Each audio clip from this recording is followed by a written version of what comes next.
I've been to New Orleans a couple of times, and there is no House of the Rising Sun. And What? no one can legally call it their place, the House of the Rising Sun, for like false advertising or whatever. Really? Yeah.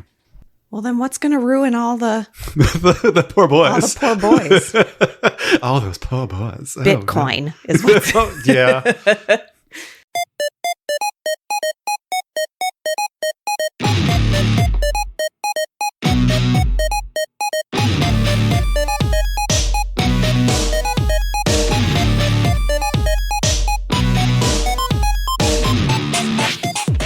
All right. Okay. All right. Yeah, we have to be funny today because I think we're off to a good start. I don't think our last 2 episodes were funny, so we have to be funny. Pew, pew, pew, pew. Good, yes. Sound effects always help. Yeah. It's not a crutch at all. No, actually, I feel like the morning shows have it right. They figured it out. Yep. They know the formula. That's why there's still so many of them. That was our sound effect. The sound effects in our podcast are just the noises of Denise. Groaning. And just... My cat scratching at the door trying to get in. Mm-hmm. Meowing in protest when we pick it up to chuck it out the room. Literally. Just like that too. Beware and warning. And welcome, everyone, to Choose Your Own Book Club. We haven't recorded in a bit, so we're a little punchy. So my name's Peter, I'm a librarian. My name is Nulferdome. Uh-huh. It's actually Abby. Oh, you had me fooled going. ya. You had me going for a second. I've known you for almost a decade now. And just, yeah. Abby is my middle name. No, my name is Abby. I'm also a librarian. And so, yeah, we're going through every single Choose Your Own Adventure book. We're rolling, fam. Yeah. In the Choose Your Own Book Club, we all fam. Chosen fam. Today we're doing Spy for George Washington, number 48. That's a very generous title for this book. Yeah, we'll get into it. Okay. Well, we have the intro down. I have a big checklist. He here. has his dartboard where he throws the 60-second summaries. One of them is still a maze. He hasn't hit that in a while. Well, we got to intros. Have we done banter? Do you have banter? I've got banter. Okay. What's your banter? As many of you know, I like to have a nice manicure. Okay. Because when I take pictures then for Instagram, oh, sure, my nails look good. Mm-hmm. As several people. See, I thought we just got like a professional hand model to do that. That was you this whole time. Yeah, that's my fingers. Oh, wow. Yeah. I know. Wow. Can I have your autograph? No. Oh, okay. I got to protect the hands. I get a nice little manicure done. Professionally, like you know how to do it yourself. Girl, you can't. No, I pay for that. Okay, I don't know. That's why I need you guys to go on to Redbubble and buy more things. Sponsor me. Mm-hmm. So anyway, I went, to my nail tech, and I was like, I don't want to say goodbye to summer quite yet. As we're recording this, I will have you guys know that it is, it's August. It's the end of summer. Mm-hmm. And I was like, it's Labor Day weekend coming up. I have a wedding to go to, and I got these cute little like yellow nails with like a little daisy on them. And actually the inspo was I saw these like brown nails with a daisy on them. Okay. And I thought that's really cute, but I don't want to go into brown yet. It's fall colors. Right. So I get it. So I did this yellow color. It's nice. It will transition nicely to fall. And as we're finishing it up, we have 2 nails out of my 10 left to finish. And I'm looking at it and I'm like, this is so cute. Looks awfully familiar though. Does that look familiar to you? A little bit like a logo of any superstore. Oh, the Walmart logo. It looks just like the effing Walmart logo. and Walmart, sponsor me. So you'll have that to look forward to. I mean, if you hadn't said it, I wouldn't have. Well, that's because we had to add a little dot in the middle. So it didn't look exactly like the Walmart logo. Because the original design did not have a little brown dot in the center. It was just the white petals. I see. Which then looked literally exactly like the Walmart logo. It was very stupid. Next time, you should just get like a big, like a big red circle. Yeah. And then inside that, like a smaller red circle. Okay. And then inside that, like a little red dot. Yeah, because we always use the dartboard. Exactly. For our choices. Yes. And that's an original idea, right? Yeah, of course. Mm-hmm. Sponsor me. I think so. Banter checked off. Ding. So this one is Spy for George Washington by J. Leibold, number 48. I was reading this book. I think I realized I might have a Lin-Manuel Miranda impression. Oh. Do you want to hear it really quick? Sure. Again, I can't really do... Here comes a general.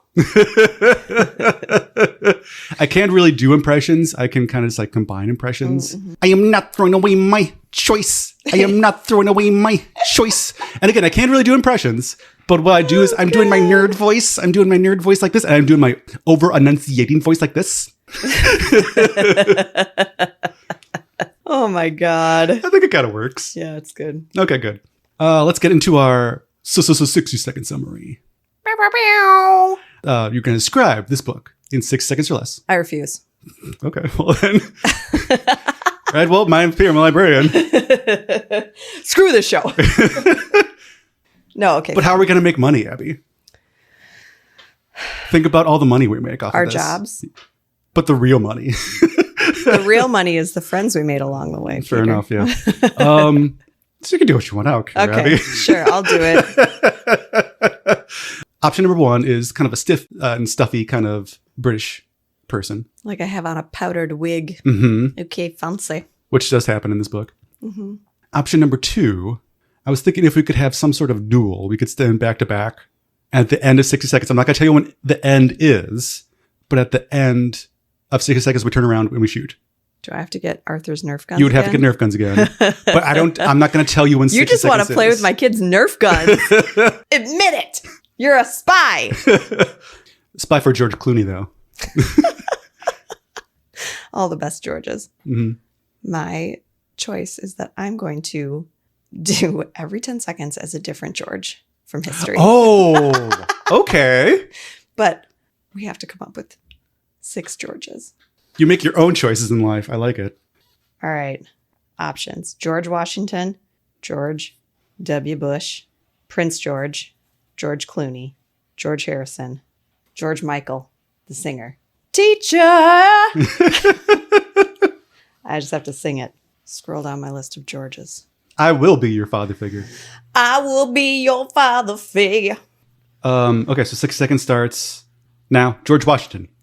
Well, there's a letter that has some information, and a youngster has given this, and he has to bring it to me. And also, I'm a slave George owner. W. Bush. Oh, jeez. Well, and then this young child has to start bringing this thing over to me in a spyish kind of George way. Lucas. And I guess then if we could just take out all of the weapons and You're not even describing the book replace them anymore. with, there might be some bad guys along the way, and you could take them out and put in some non-weapons like a remote control car or something. You're not describing the book, George Michael. And then you find some guys who are on the other side. You have to decide if you're going to trust them or if you're going to not trust the other people. Time. Okay. Well, Sorry. That was really tough, guys. I had to keep thinking about who I was. First of all, this was your idea. And second of all, you just got really hung up on George Lucas. Well, because that's all I could think about was when when they re-released the Star Wars movies and they started like taking out the blasters and stuff and putting in like other things. You're thinking of the E.T. In E.T., they took the guns out and put in walkie-talkies. but they changed it back. Yeah. Because Spielberg was like, this is stupid. It was And then really George stupid. Lucas is like, I'm doubling down. Yeah. He was like, actually, that was a great idea. Mm-hmm. All right. Well, we can get into this book. Okay. And yeah, well, we're going to do our best. We do our best every single time. We're going to really do our best with this one. I'm Okay. not going to do my best. All right. I'm going to I expect nothing less. I'm going to put in a C effort. Okay. C is for cookie. That's good enough for me. I'm It's going the to put in summer. a C minus. So it's the summer of 1777. I'm copying off somebody smarter than me. Okay, keep going. It's the summer of 1777. It was a summer of 77. Oh, yeah. It's a hot one in Brooklyn, just like Rob Man, Thomas. it's a hot one. Like Rob Thomas Forteau. Like I'm in Brooklyn in 1777. You'll have to try. We need to kind of punch this one up a little bit, but let's not. You have to interrupt every single sentence. That wasn't even 2 sentences. So it's obviously a year into the War for Independence. Mm-hmm. So British troops occupy New York and the area around it. You're going to join the revolution. Yeah, even though you're a little kid. But I don't think that was necessarily uncommon. No, people lied about their age to get into the army and stuff. Right. They were like, let me in. I'm 9. Put me in, coach. I'm ready to play. Yeah, exactly. Why are you trying so hard? Peter. So one night you slip away from your chores at the farm and go down to the Red Lion Tavern. There you find your neighbor, Robert Smith. Now, it doesn't say that it's not Robert Smith from The Cure. No. So it could possibly be Robert Smith So from just The Cure. imagine his hair is like really spiky in some parts and really swoopy down in other parts. And also that is a really good generic spy name. And I never thought about that when I was listening to The Cure, but maybe he is a spy. He might be a spy this whole time. We don't know. Also, I looked him up. He is still married to like his high school sweetheart. Oh, I know. Isn't he awesome? Yeah, he's the coolest guy ever. He's such a sweetie. Mm-hmm. And he writes like the most depressing music. Yeah. But it's also uplifting. Mm-hmm. So you happen to know he is a rebel organizer. Smith greets you with a nod. If you happen to know he's a rebel organizer, guess who else probably knows he's a rebel organizer? Everybody. He's wearing a shirt that says, guess who organizes the rebels? So yeah, you meet up with him and you're probably like, oh, what day should we meet up? And he's probably like, I don't know. Tuesday's gray, Wednesday too. Thursday won't work. How about Friday? We'll do Friday. Yeah, Friday. I'm in love with this idea.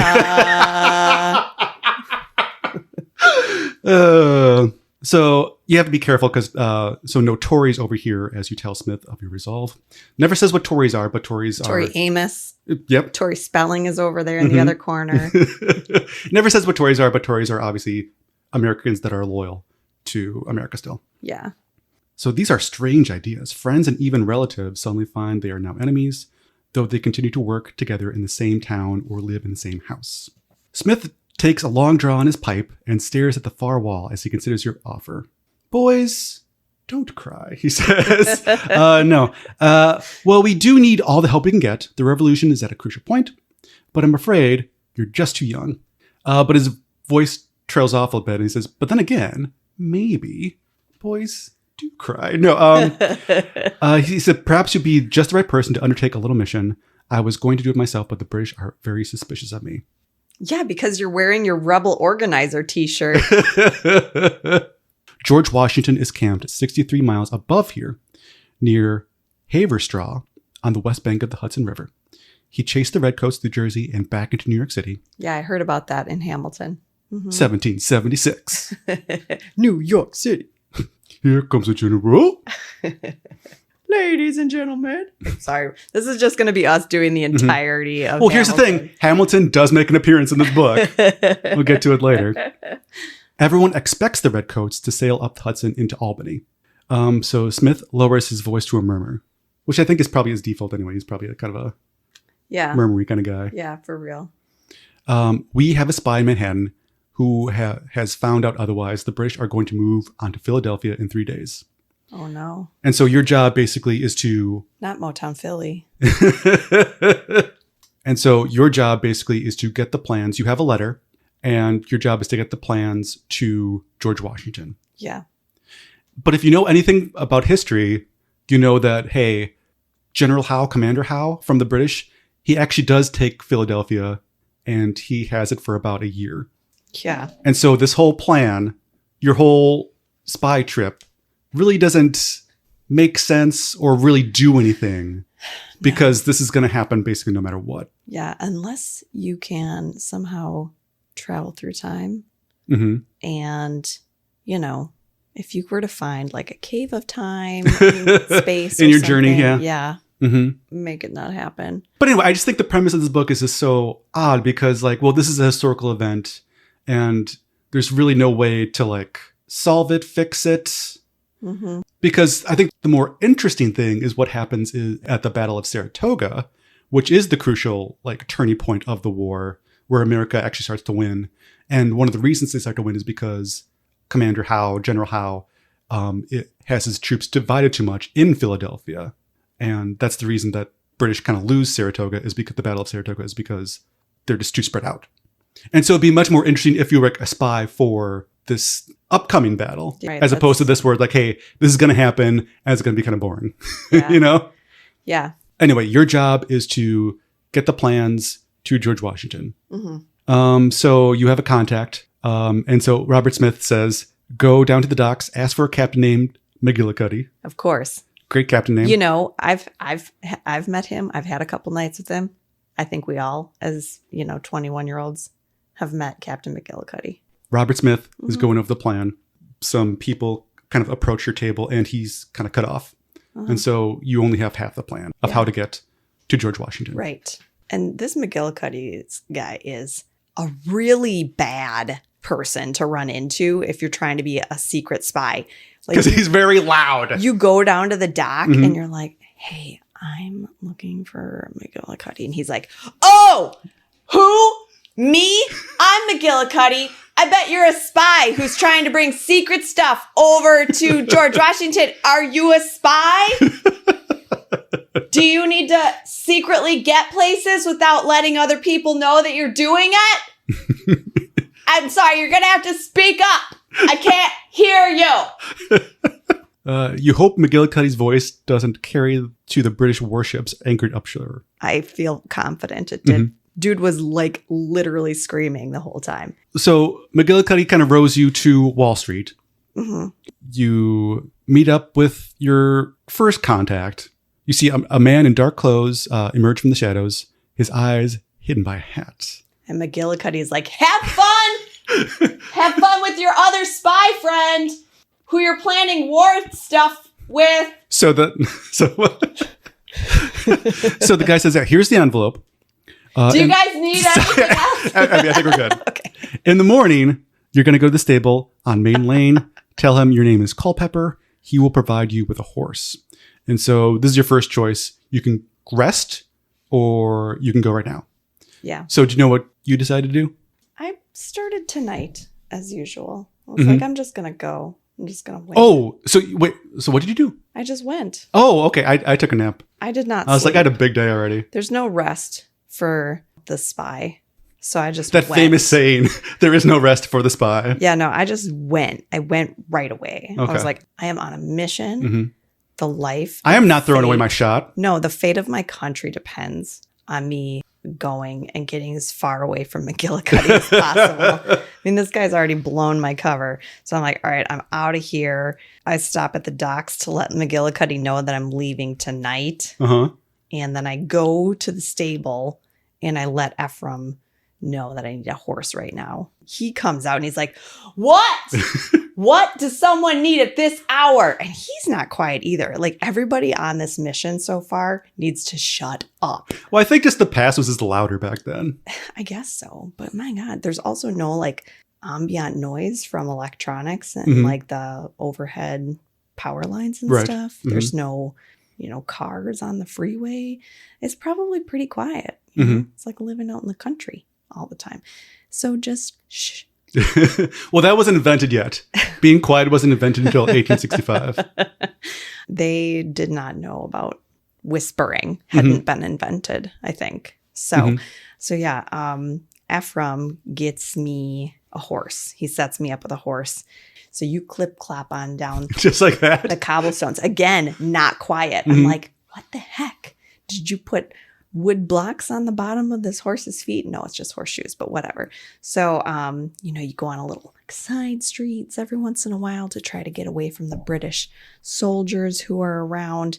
But eventually you make it through Manhattan. You are out into the moonlit fields and hills outside of Manhattan. So it's very lovely.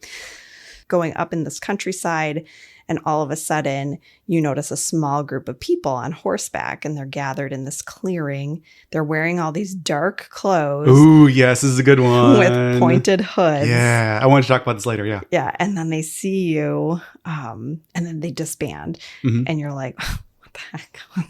That's so weird. Mhm. What's with all these weirdos? And then all of a sudden, there's like a whole bunch of them all around you. They're snapping twigs and rustling branches. And I'm like, again, no quiet in this area. And this shadowy figure emerges on horseback from the trees. Do you stop and see who it is? Do you bolt? And I was like, I guess I'll stop and see who it is. Right. So I stop and I'm like, what's up? So you stop, you go up to this rider and it's this lady and she's like, God save the king. And you're like, Yeah. oh, hey, yeah, God save the king. And then more figures come out. The man behind you is like, oh, shall we go to the knight errant and cut off his head? For he has strayed from the path. And it's like, oh my God, is this some kind of cult? What the heck? But then it's like, oh, who's the knight errant? What should I say? But obviously the knight errant is George Washington. Well, you don't find that out until later, but. Right. I mean, but I could deduce that as a grown-up. Sure. But as a 10-year-old. As a 10-year-old, maybe you won't, but he's a knight. Errant means like, oh, you've erred from the path. He is It doesn't. errant. What? Errant means like you're on a quest. He is on a quest, though. Let me think about Yeah, but erring, it's not the same it. Oh, as. okay.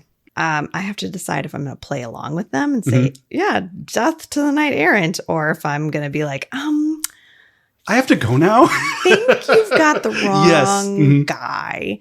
So It's really funny if you pick that option because they're just like, oh, okay. And then they just leave. ooh, okay, that's super awkward. Our bad. But you didn't do that, I assume, right? I did both paths Okay. just to see what happens. But your first one was. My first one was I was like, oh, okay, I'm going to bluff. Why not? Mhm. This girl on her horse looks kind of chill. So I thought, all right, cool, I'll try it. So, and also I just thought it would be more funny. Yeah. So I did. This is one of the best paths. So. Oh, yeah. So I was like, yeah, death to the knight errant and all of that. So they're like, oh, welcome, fellow Avenger. And they hold up a black gloved hand, like the person talking to me, and they say, I am Arzad. Now come, follow the Countess. We have far to go. And you're like, what the heck is happening? This is They're so like. weird. They're like LARPing. Yes, they are absolutely LARPing. So the woman in front of you starts going up the road. So you go with these people. Arzad hands you a black hood. You put it over your head. You're behind the Avengers. And then you go to the King's Bridge and there's these British guards. They stand back when you approach. And then the Countess is like, we are going to slay the knight errant. And they're like, all right, bye, have fun. And the King's guards let you through. And then you cross the King's Bridge.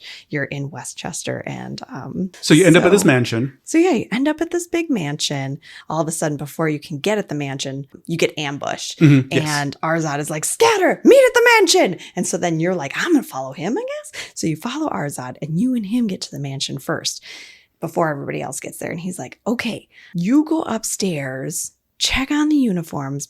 I'll prepare the special weapons downstairs. The other people are going to be here soon. You go upstairs and you're like, I still have a lot of time to warn George Washington. Right. So you can either try to get the. So you go up to look for the uniforms or you can dash down the stairs Right. and leave. Mhm. And I was like, But if you dash, you insta die. Yeah. Or you don't die, but like you're like it's broken and you're left behind. Yeah.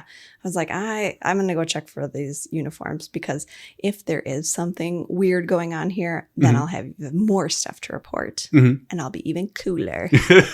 So I go look for the uniforms. I go upstairs. In one of the rooms, I find a closet full of blue uniforms, the uniforms of the American Army. Yes. And I'm like, what is happening? So then Countess is like, you found the uniforms.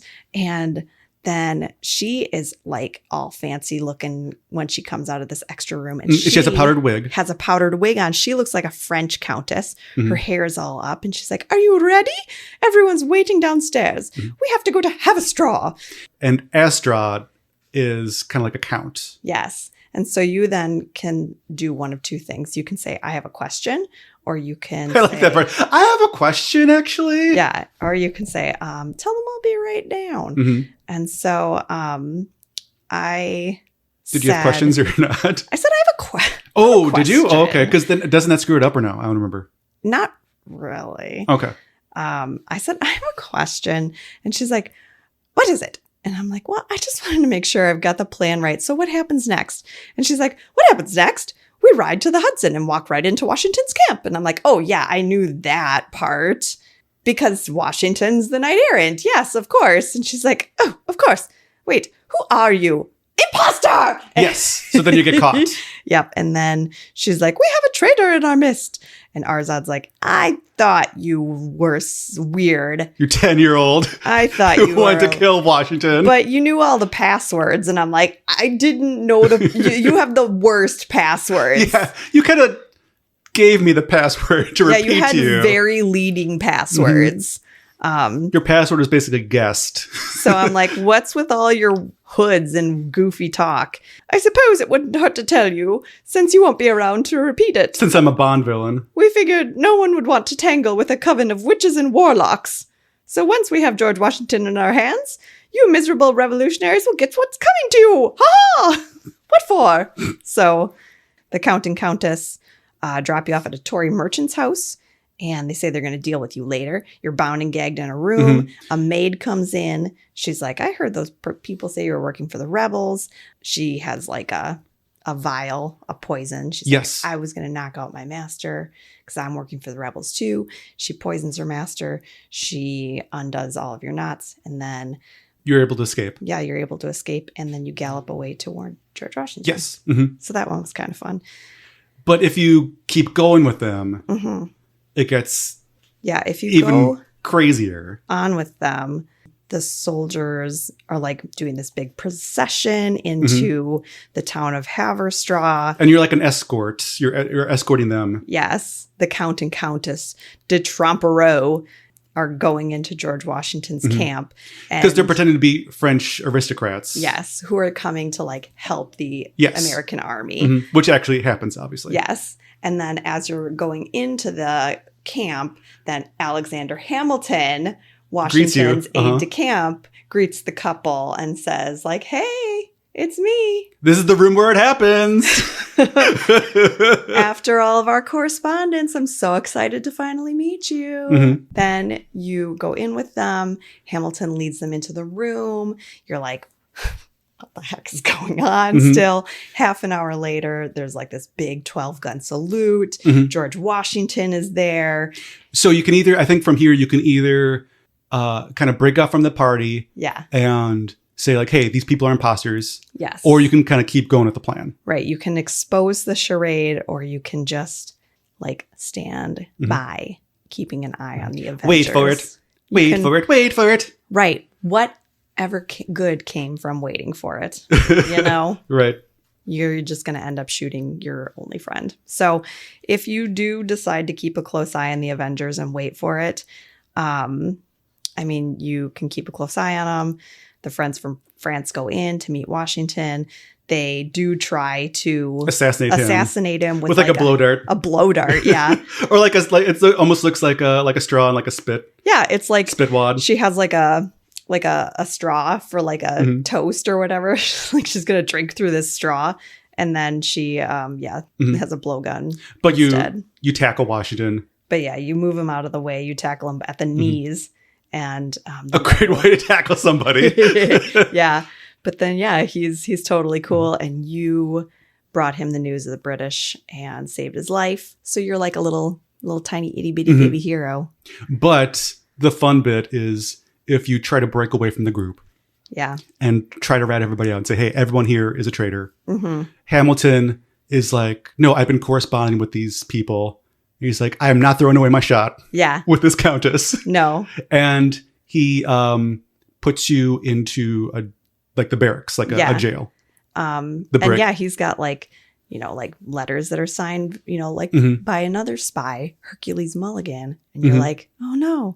And so from there, you can either try to escape from the brig, or you can try to like wait for the court martial and like kind of let it all play out. Yeah. If you let it all play out, it goes really badly because no one believes you, even though at some point someone should believe you because like this spy Right. trap is going to be exposed at some point. Right. And then either they're going to fail or they're going to succeed. So exactly. And then it makes you think like Hercules Mulligan must have been a terrible spy.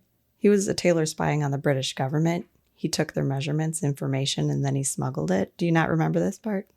I guess not. From Hamilton. Oh, He signs some of the documents for like stuff, and he Must have been horrible at spying because he clearly didn't know that these people who he made clothes for were like trying to assassinate the president. So this is a real person? Yeah. Oh, okay. I didn't remember that from Hamilton. Yeah. But yeah, then it's like you're in the stockade and you can try to escape, which is, I mean, eventually it... Mm-hmm. And then eventually it works out. It does work out when you finally realize who the knight errant is. And then you're like, oh, I can finally try to help and save him and stuff. Mm-hmm. But that was a really fun path to get as a first run through. Yes. And that's probably the most fun path out of all of them. It did make me want to keep reading other paths, but then I quickly stopped reading other paths because they were not as fun. Yeah, I can see that. We can get through mine fairly quick. Yeah. Because, all the other paths that I read were so short and kind of boring. Mm-hmm. So. And I mean, historically accurate-ish. Yeah. Except for a couple irregularities, which I think we'll get into. Right. Yeah, there's a big kind of author's note at the end about the history. I mean, some of it. And it seems like it was fairly well researched. And he talks about how, the maid poisoning the landlord to free somebody that was based on a real story. And so, all these are kind of inspired by real stories, more or less. So back to my branch. So again, you have the initial choice of, do you go now or do you want to sleep? It's like, I'm going to sleep. I'm a tired boy. I was like, I'm going to wait for it. Oh. Wait for it. Oh my God. Wait for it. You know what? That's accurate. I think in our friendship, I am the Hamilton and you are the Burr. You're going to kill me. Oh my God. Everybody help. And then so from there, McGillicuddy comes back. He's like, hey, spy. Hey, over here. What do you want to do? Do you want to go by land? Do you want to go by sea? What do you want to do? Hey, everybody, come meet this spy I know. Mm-hmm. Oh, and so, if you go by sea, it's dangerous because, the British Navy. If you go by land, it's dangerous too. Yeah, one if by land, two if by sea or whatever. Mm-hmm. So I was like, well, I'm going to go by sea just because I think if Abby takes his path, she's not going to do the sea path. True, I don't like water. But also, I think it's harder to get ambushed on sea. I mean, they can't sneak up on you as fast, like any faster than you can get away from them. Right. Right. Mm-hmm. So I go by sea. It's really funny if you go by land. Yeah, McGillicuddy is like, all right, here's what we're going to do. You're going to sleep in this boat. Not on land. You're going to sleep in this boat. It's going to be fine. And then you wake up the next morning and you're at sea and you're surrounded by like British warships. And you're like, McGillicuddy. My God, McGillicuddy. See, I go by sea though. He's such a putz. He is the worst, contact. I'm going by sea and McGillicuddy is steering the ship and there's a big storm up ahead. And he's like, hey, do you want to plow through to Hellgate? Which is, I guess, is a real thing. It sounds like a nice place. Or do you want to go kind of take a detour on the Harlem River? I take a detour. So at the Harlem River, we get out. It's just me. I'm hanging out. It's night. And then so you reach the edge of the woods and pause to see if the road is clear. A commotion in the bushes behind you causes you to turn around. And there's a black man in tattered clothes, gasping for breath, stops in his tracks, and he catches sight of you. And he says, I won't lie to you. My name is John. I'm a runaway slave. The British captured me and forced me into their army. But I escaped from them too. Now there's a manhunt. Seems like the whole British army is after me. And so I looked this up. In the author's note at the end, J. Leibold claims that, hey, it was not unusual for the British to force runaway slaves like John into their army. And I didn't do that. I mean, I just did a quick Google. I was like, I couldn't find any instance of that happening. There were instances where the British would say to slaves, like, hey, if you join our army, we'll set you free. Mm-hmm. And sometimes it actually happened. Sometimes it didn't. But I couldn't find any instances of a runaway slave being forced into a British army. So I don't think that's accurate. Again, I didn't do the best research, but that doesn't necessarily seem accurate anyway. Mm-hmm. So anyway, John is, hey, do you want to come with me or are you going on your own? And so, of course, I go with John. Like, it was kind of a crazy, compassionate thing to do. Mm-hmm. It was this kind of a crazy choice that we haven't really, I guess, dealt with before. Yeah. I don't know. I thought it was impactful, at least a little bit. Yeah, you can get to that ending as well from the nighttime choice. Oh, okay. Instead of going with the LARPers, if you bolt from them. Oh, okay. I can't remember if you bolt from them or if you're just like, Or if it's the new phone, who this one. yeah, if it's one of those two options where you're like, yeah, man, I'm not the guy you're looking for. One of those two, when you leave them, then you get this. You run into this option too. So you can either go on your own, or you can buddy up with John. So yeah, I buddy up with John, of course. Or you say, let's head north. John immediately is like, no, do not go that way. That's where they're looking for us. You avoid all the bloodhounds. You go through a stream, so they don't pick up your scent. Eventually, you are able to hit up to George Washington, and John is supposedly set free. Yeah, I just did some cursory Googling as well, and I found the same thing you did. So. Right. So it was more the British offered on a lot of valid sites like Understanding Race kind of sites, Smithsonian, like good sites, not like. So it was more Wikipedia. Yes. It was more that the British offered freedom to enslaved people. Yeah. And sometimes they were good on those promises. Sometimes they weren't. Yeah. Did not find anything reinforcing that they were forced into the army. Right. If they were captured after they were escaped. No. So yeah, that was my run through. Fun. Yes. I don't know if there's anything else I really want. I definitely wanted to talk about the assassination plot. That was fun. Yeah, that was really fun. There is also a part where you meet the Mohawk. And so the Mohawks are interesting because they sided with the British in the Revolutionary War because they thought that the British would honor treaties better, which historically they did. I looked up later, like tried to prevent the colonists from expanding a little bit more and tried to honor the treaties a little bit better. So yeah, I didn't really go through any of that, but I mean, it's interesting to bring it up. Yeah. In this book. Yeah. I think I got the banger right off the bat. Cause all the other paths that I tried were pretty boring. I did enjoy the other path that you mentioned, because the option of being like, no, let's go on our own. We'll have a better choice. We'll have better chances on our own. I mean, just even the way that it was phrased, like, I'll have a better chance escaping on my own. You do pretty much insta die from that. Yes, and it's one of those instances where it's like, yeah, you had to come and like, with good reason. Like, that's a selfish choice, and and if you do that ending, you try to throw John under the bus too. Like you go off on your own, and you're like, oh, I didn't do anything. John's over there. John's there, and they're like, they don't care. No. They capture you, and right. They're like, you're a bad person. You should feel bad. Yes. I don't know. This book wasn't as fun for me. I agree. Well, what you're carrying though is kind of interesting because really quick, if you do that, if you go by land and then you end up at sea anyway, and then you're captured. This happens a couple different times, but you can be forced to give over the letter that you're carrying. And you can either try to like take it away, or you can just give it up naturally and just hope for the best. If you give it up, the British officers will always look at it and be like, what is this? This is nothing. It's signed by Higglebottom. And it's basically just nonsense. Yeah. It's just like a random standard letter. You have to do like invisible ink kind of spray over it in order to really see the actual message, which they didn't have at the time. It's very, but again, that's in the author's note. Very, very secret.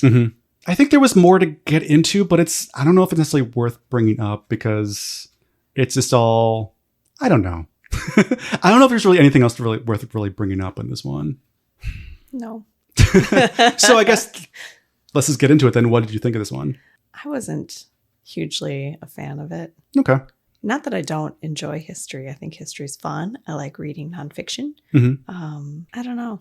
I'm just not really into war stuff. Sure. It's not my thing. Okay. It just was boring to me. And I don't really like spy stuff. Right. And you're a really bad spy. I mean, they gave you no training. They're like, hey, you're a kid. But I think that is the training. It is like... The training is just, you're a kid. Go go. And that's it. Mm-hmm. Like they didn't give you anything. But I think, I think that was the training. Like no one knew what they were doing on either side, really. Right. I think the training was like, hey, the less you know, the better. Right.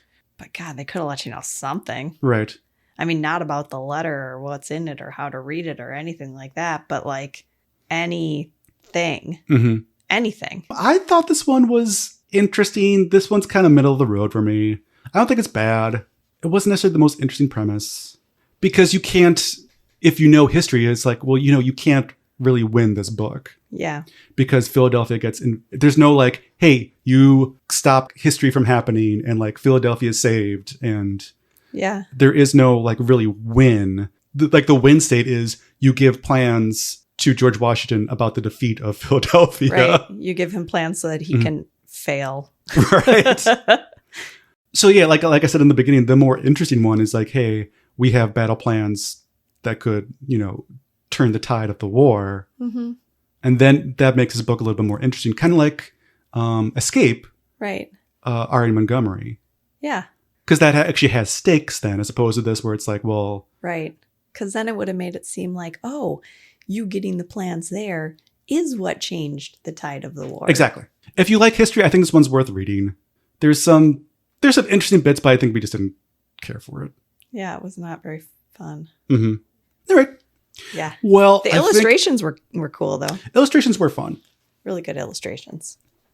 I think they'll about covered for this one. Let's see. What else do we got to talk about? Make sure that you rate, review, subscribe on the podcatcher of your choice. Best places to review are usually something like Pocket Casts, Spotify, or Apple Podcasts. If you do a review on Apple Podcasts, give us 5 stars. We'll read on the podcast. You can also comment on certain episodes on Spotify. Yeah. I want to read one to you really quick because it's just so funny. So yeah, you can comment on all the episodes. As long as they're nice, we'll leave it up. Okay, so this is off of our pilot episode. Mm-hmm. And this is from Everything Ever Is Rightfully Mine. Okay. I'm going to try to read it as it's all, there's no punctuation. Okay. There's no like periods at all. I'm going to try to read it as like this one continuous stream of consciousness. Perfect. Okay, so here it goes. Stories are my territory. All stories are under my control. Stories are all only mine. And in my adventures, I always win. I choose to win every single time. No contest. I have already won. I love that. The confidence. Right? Of the tiger.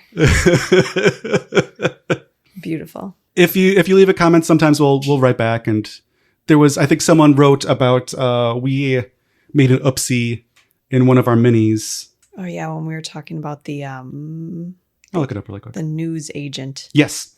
We were talking about news agents in the survey. Mm-hmm. And someone said a news agent is we call convenience stores in Ireland and UK. And then we wrote back, oh, that makes more sense. We were picturing a scrappy little newsboy in a cap that would give you a CYOA book for a shiny nickel. I like ours better. I agree. So yeah, this is the way to reach out and just help the show a little bit. You can follow us on Instagram if you want to talk to Abby. But also like she posts a lot of the pictures so you can see what's going on in the story if you weren't able to pick this one up. Word. You can follow us on Redbubble. We uploaded some new stuff. We took down some old stuff too. Did we? Okay. Yes, we did. So if you've been sitting on something, we're going to try to take down some old designs, put up some new designs. So don't sit on things for too long. I think that about covers it. Our next book will be Danger at Anchor Mine. Yeah. Looking forward to that one. Yeah, number 49. 49. 49. Then after that's 50. Yeah. Been doing this for too long. You know how many books there are? 100, like 88. We'll get there. Sure. We're working on it. I mean, yeah, we're doing better. I know. We're doing good. We're plowing through them. Mm-hmm. Yo, baby.